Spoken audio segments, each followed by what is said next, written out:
उत्पत्ति 8 अध्याय के उत्पत्ति 8 के 21 में क्या लिखा है? देखना 8:21 में लिखा है क्या? मनुष्य के मन में लगातार ही क्या उत्पन्न होता है? बुरा विचार। क्या उत्पन्न होता है? बुरा विचार। तो जब बुरा उत्पन्न होगा तो उसका काम करेगा कैसा? अच्छा काम करेगा। फिर आदमी कहाँ से शुरू करता है? गाली देना किधर से शुरू करता है? मुंह से, मन से या मन से? मन से, पहले मन से, पहले मन में आता है। अच्छा, आज उसको धोना है, आज उसको सुनाना है, मुझे आज ऐसे सुनाऊंगी वो भी याद रखेगा कि मैं क्या हूँ। कहाँ पर बात हुई पहले?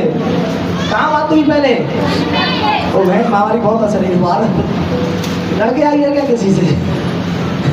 बहुत खुश हो रही है, मेरे को लग रहा है पक्का करके आई होगी। ऐसे नहीं करना। हमारे मन में क्या उत्पन्न होता है? पढ़िए क्या कह रहा है प्रभु का वचन।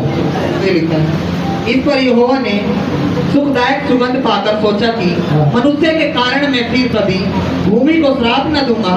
यद्यपि मनुष्य के मन में बचपन से जो कुछ उत्पन्न होता है। और ये बड़े आदमी के मन में खराब बात उत्पन्न होती है कि कभी कभी बच्चे भी ऐसा ही कांड कर देते हैं। बच्चे बचपन से लेकर, और कभी कभी बुजुर्ग भी देखा है हमने, वो भी रंग दिखा देते हैं। कहते नहीं वाह वाह वाह बुढ़ा तू तो अभी भी नहीं सुन रहा। तो बचपन से लेकर शायद बुढ़ापे तक कितनी भी उम्र हो जाए, कभी कभी वो भी रंग दिखा देते।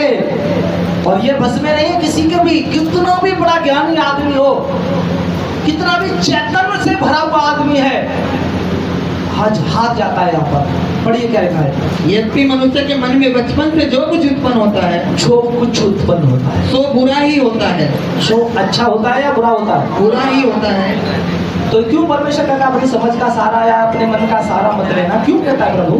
क्योंकि प्रभु को पता है तुम्हारे मन में कुछ अच्छी चीज नहीं आ सकती, क्योंकि तुमने क्या खा लिया। दाऊद कहता है मैं तो माँ के गर्भ से ही पापी पैदा हुआ, इसीलिए मेरे मन में बुरे विचार आते रहते। मुझे नया मन दे स्वामी, मुझे नई आत्मा उत्पन्न कर। क्यों बोलता है दाऊद? क्या हमें ये सब चीजें मांगने की जरूरत है? जी जी है जी पक्का जी। तो आज शरीर के अनुसार की बात कहें तो शरीर वास्तव में ही जो चीज नुकसान करती है वो ज्यादा पसंद करता है। जैसे कितने लोगों को मोमोज खराब लगता है। एक भी आदमी इधर है क्या झूठा हाथ उठाएंगे तो मैं सोचता हूँ गलत बात है। चाउमीन, मोमोज, गोलगप्पे, या फिर जिससे किडनी खराब होनी है, बहुत सी ऐसी आइटम, पिज्जा, बर्गर, और भी जो चीजें कई लोगों को बीमार कर रही हैं, डॉक्टर भी मना करेगा, नहीं मानते। तो मुंह में पानी। एक बच्चे को हाँ वो कहेगा आज क्या प्रचार कर दिया, जो शरीर को नुकसान पहुंचाती है। हमें पता है कोल्ड ड्रिंक के बारे में जितना मर्जी मना करो, किसी के भी घर जाओ तो फटाफट 2 लीटर की कोल्ड ड्रिंक ला देगा। कल मैं बिल्कुल गर्मी में इतना पसीना से पूरा भीगा हुआ, मगर एक व्यक्ति मेरे सामने 2 लीटर की कोल्ड ड्रिंक लेके खोल दिया। मैं परेशान हो जाता हूँ। और मुझे सच में कल थोड़ा सा दिक्कत हुई, मेरे प्रभु ने संभाला। मैं ये समझाना चाह रहा हूँ, शरीर मांगता वही है जो तुम्हारे शरीर को नुकसान पहुंचाए, जो तुम्हारे शरीर को भ्रष्ट कर दे। दारू कोई और नहीं मांगता, गुटखा कोई और नहीं मांगता। एक व्यक्ति मेरी बगल में कल बैठा था, मैं प्रार्थना करते हुए आ रहा था। मैंने बोला प्रभु कोई नया व्यक्ति दे दे जिसके साथ मैं बातचीत करके दिल्ली पहुंच जाऊं। जब मेरी बातें सुनने लगा, वो बड़े अच्छे से बातचीत करने लगा और मेरी सीट पर बैठा था। कहता भाई साहब, मैंने बोला हाँ हम दारू नहीं पीते बिल्कुल। तो मैंने बहुत अच्छी बात है। हम अंडा तक नहीं खाते। मैंने बोला बहुत ही अच्छी बात है। फिर मेरे को बोलता है पर एक समस्या है। बोला क्या? गुटखा बहुत खाता हूँ। तो मैंने कहा चल ये भी छूट जाएगी, अगर तेरे को 10 अच्छाई है 1 बुराई है तो मैं प्रार्थना करूंगा छूट जाएगी। फिर कहता है मेरी बीवी से नहीं बनती।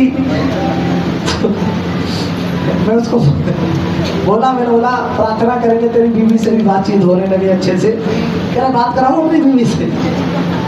तो मैंने बोला मेरे पास इतना जल्दी कोई मंत्र नहीं है जो एक ही मंत्र में तेरी बीवी को ठीक कर दूं, बल्कि मैंने कहा मैं नंबर दे दूंगा, मेरा यूट्यूब चैनल है उसमें कुछ वीडियो है, अगर तेरी बीवी देख लेगी, रियल में देख लेगी मन से, तो मैं इस बात का पूरा विश्वास करता हूँ परमेश्वर का वचन उसको बदल देगा। और प्रभाव आता है क्योंकि मैं हमेशा ना फैमिली के ऊपर बोलता हूँ। तो उसने कहा वीडियो दे दो, मैंने उसको यूट्यूब चैनल अपना दे दिया, दोनों लिंक को बता दिया उसको ये है। थोड़ी देर बाद वो किसी को फोन करके गाली दे रहा था, इतनी गाली दे रहा था कि मुझे सीट से उठकर 3-4 सीट आगे जाना पड़ा। आधी बस परेशान हो साथी से। और थोड़ी देर पहले मुझे क्या कह रहा था वो, मैं बिल्कुल पवित्र हूँ, मैं बिल्कुल शुद्ध हूँ, मैं अंडा तक नहीं खाता। इसका मतलब वो अपनी नजर में क्या है? बोलो कौन है वो? अपनी वो धर्मी है, अपने नजर में बहुत बड़ा धर्मी है। बाइबल क्या कहती है? तू खाने से अशुद्ध नहीं अशुद्ध होगा। नहीं होता। अंडा खा लिया तो इसका मतलब तूने कोई बुरी हत्या नहीं कर दी, बुरा इतना अपराध नहीं हो गया तो तू एकदम नरक सीधा ले जाएगा तुझे। इसका कहने का मतलब ये, कोई नहीं खाता है तो बहुत अच्छी बात है। पौलुस कहता है मैं भी नहीं खाऊंगा मांस अगर कोई बात आती है तो, पर तुम्हारे मुंह से जो शब्द निकलते हैं वो बहुत मैटर करते हैं, वो लोगों के जीवन को बर्बाद कर देते हैं। जिसको आप गाली दे रहे हैं, क्या पता वो कैसा व्यक्ति है, वो कभी भी बुरा नहीं बोला आज तक। अगर उसको आप गाली देंगे, मैं 100% कहता हूँ उसके अंदर 1 मिनट में एक्शन तैयार होगा। जो 10 साल में कभी भी बुरा नहीं बना, अगर आप सामने डायरेक्ट जाकर गाली देने लगेंगे, वो 10 साल का उसकी बाउंड्री एक ही दिन में खत्म होकर वो भी तुम्हारे जैसी बातें शुरू कर देगा। तूने मेरी माँ के बारे में बोला तो मैं भी बोलूँगा, अब आ जा, अब हो गई हमारी तुम्हारी। ऐसे करके कभी नहीं मैटर करना। इसीलिए प्रभु यीशु ने कहा तुम्हारे मुंह से निकलेगा वो अशुद्ध करेगा, अंदर जाएगा वो मिट्टी बनेगा। पेट के अंदर जो भी खाना खाना है मिट्टी बनना है। इसीलिए प्रभु ने समझाया। प्रभु का वचन जब हम पढ़ते हैं तो प्रभु का वचन आज आत्मा और शरीर दो अनुसार चलने के लिए बात करता है। प्रभु के लोग आत्मा के अनुसार ज्यादा चलना चाहिए। हेलो, प्रभु के लोग किसके अनुसार चलना चाहिए? आत्मा के अनुसार। और चलते किसके अनुसार है? शरीर के अनुसार। जैसे शरीर के काम कोई बताए, जैसे पीछे से शुरू हो जाइए, इधर से बताइए कोई शरीर के काम। सुनील भैया, शरीर के काम क्या है? सुनील भैया, आवाज आ रही है? कोई बताइए। भैया ऐसे कपड़े मैंने इधर कटिंग के हाँ, किसी को डिजाइन के कपड़े पसंद है, वो शरीर की इच्छा मांग रही है मुझे तो आधा कपड़ा पहनना है। कोई ब्यूटी पार्लर पसंद है किसी को, शरीर की इच्छा। और शरीर क्या मांग रहा है आजकल? किसी को तो टाइनम चाहिए, टाइनम मेरे को वही चाहिए 1200 वाली दोस्तों, टाइनम चाहिए 1200 वाली। जो लेके हाँ, कपड़ा मतलब एक तरह से कहूँ तो दूसरा का अट्रैक्शन खींचने वाली चीजें। और क्या शरीर मांगता है? अच्छा खाना। हाँ, सोना भी मांगता है। गरम गरम हाँ। मतलब पकौड़े और ठंडी ठंडी कोल्ड कोल्ड ड्रिंक। ड्रिंक। अंदर जाके अंतड़ियाँ चाय भले ही एक दूसरे में लिपट के जल जाए, भुन जाए, इठ जाए चाय।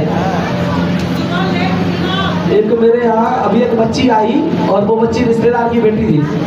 मैं आम लाया अपनी दीदी के घर से, काफ़ी आम दे दिए थे, 8-10 किलो आम थे। तो मैंने बोला बेटा थोड़ा थोड़ा करके खाना, वो नहीं मानी। फटाफट उसने 4-5 आम खींच दिए। रिश्तेदार आदमी मना नहीं कर सकते ना, अपने बच्चों को तो 2 चांटे मार के छीन लो। अब थोड़ी देर बाद आम, फिर उसके बाद कुछ और ठंडी चीज़, फिर आइसक्रीम बना ली थी घर में, वो आइसक्रीम खा ली।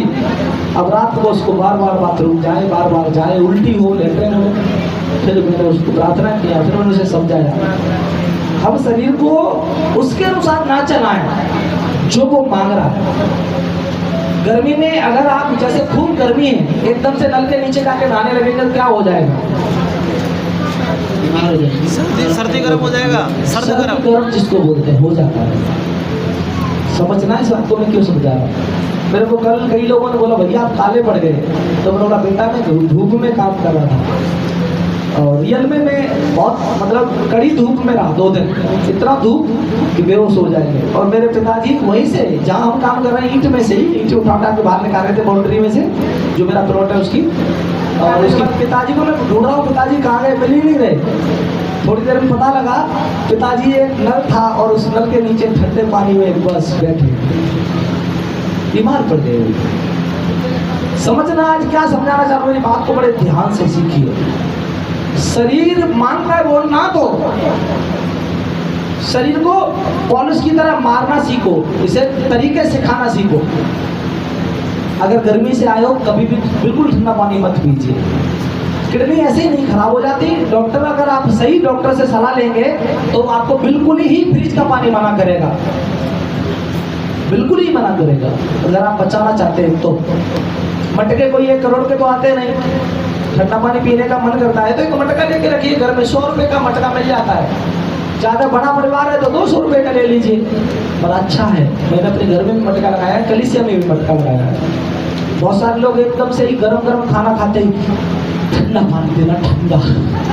मुझे ये लगता है जानी दुश्मन हो तुम अपनी किडनी के, एकदम से अभी खाना मुंह में गया नहीं पूरा और ठंडा पानी, आग लग रही है जैसे, बुझा दे इसको। पहले तो खाना खाने के कुछ समय बाद पानी पिए। गलातियों 5 अध्याय 1 पद से 5 पद तक कोई पढ़िए।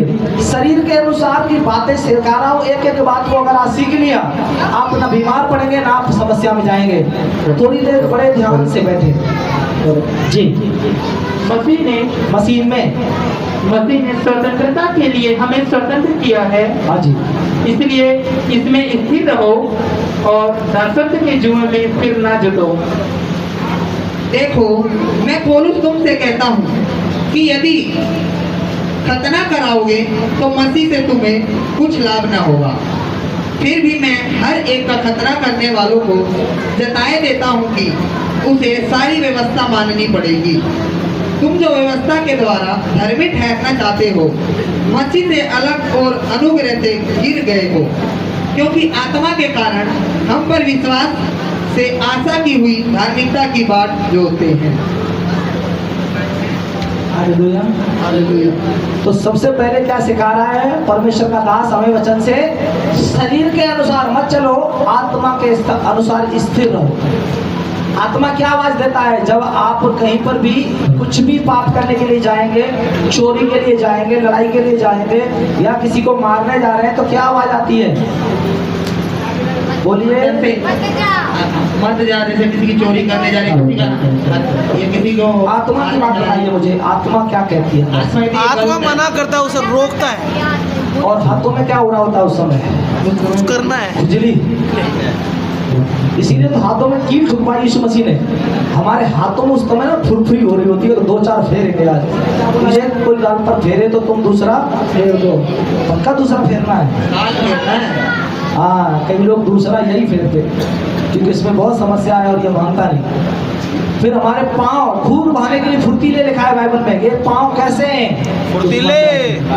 खून बहाने का मतलब झगड़ा करने को तैयार रहने वाले पाँव। क्या झगड़ा करना है? कई बार चाचा ताऊ भिड़ जाते, कई बार दोनों भाई भाई भिड़ जाते, कई बार मम्मी और पापा भिड़ जाते, और ऐसे भिड़ते हैं जैसे कभी इस बच्चे को किसी ने बिठाना, इसको बिठाइए, मेरी बात को बड़े ध्यान से समझना। सांप कभी लड़ते देखा किसी ने? जी, देखा है, मगर अब मत देखना। ऐसा बताते हैं अगर आपने देखा और उसे पता लग गया तो आपस में छोड़ देगा, मगर आपकी जान ले लेंगे वो। सांप की एक खूबी होती है, सांप कभी भी लड़ते नहीं, और लड़ते हैं तो अगर किसी ने देख लिया तो उसको मारना चाहते हैं, वो बहुत बुरी तरह से मारना चाहते हैं।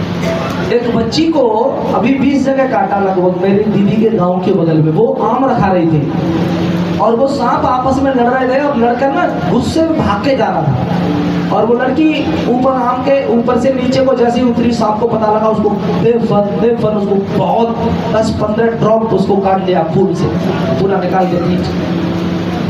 हालांकि वो सांप जहरीला नहीं था ज़्यादा, और हॉस्पिटल नज़दीक था तो जल्दी ले जाकर उसका इलाज कराया गया और इंजेक्शन लगाया तो बच गई वो। मैं ये समझाना मांग रहा हूँ आपसे कि कभी भी जब युद्ध होता है तो सांप की तरह ही मनुष्य लड़ता है। सांप ऐसा ही है, और वो सांप कौन है आप जानते हैं? यीशु मसीह ने समझाया, वो भेड़िया है। वही पुराना सांप है जो मनुष्य के अंदर आकर उसे नष्ट करने की पूरी ताकत करता है। कभी कभी तुमने देखा होगा, सांप जब फन मारता है तो अपने फन को भी चोटल कर लेता है, पूरा खून हो जाता है। 3-4 जानवर है जो बहुत खतरनाक है, अगर आप बाइबल पढ़ेंगे। कुत्तों में लड़ाई हो जाए तो एक दूसरे के मांस नोच ले जाते हैं, हड्डियां तक नोच लेते, चूस लेते, फाड़ देंगे, मर जाएंगे। आज ये सब चीजें मनुष्य के लिए नहीं है, मनुष्य के अंदर ये हो ही नहीं सकता। मनुष्य का गुण ये है ही नहीं उसको काट लेना, मारना, खाना। आज आप सीखेंगे ये जो शरीर के अनुसार लोग चलते हैं, वो काटते हैं, वही मारते हैं, वही एक दूसरे का खून बहाते। मगर जो परमेश्वर की आत्मा के चलाए चलते, जिसको परमेश्वर ने मनुष्य को बनाकर आत्मा दिया,